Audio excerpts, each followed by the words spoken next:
Hey guys, so today I'm going to talk about the prodigal son, story in the Bible from a vegan perspective.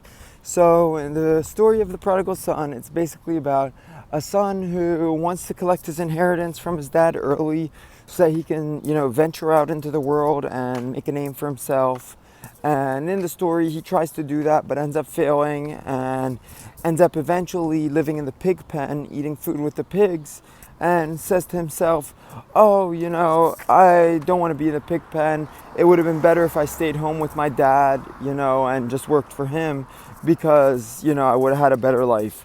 So eventually he does go back to his dad, and his dad gets so happy and tells the servants to kill the fatted calf, and they basically kill an animal and then kill the animal and eat it.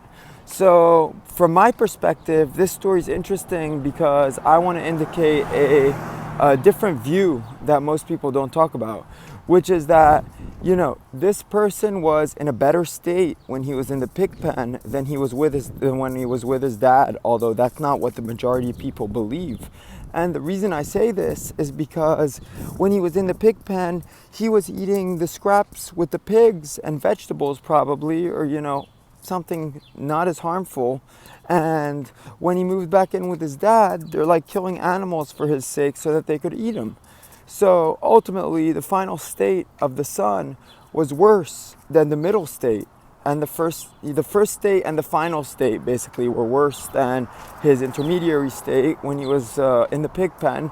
And his soul was probably closer to going to heaven when he was venturing out, and ending up in the pig pen than it was when he returned with his father.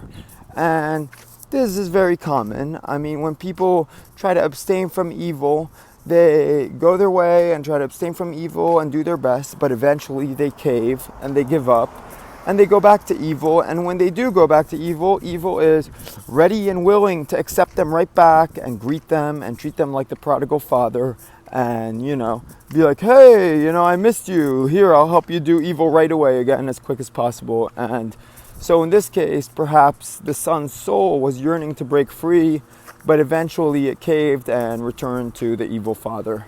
So that's my 2 cents on this story. And if you have any questions, feel free to comment. Thank you.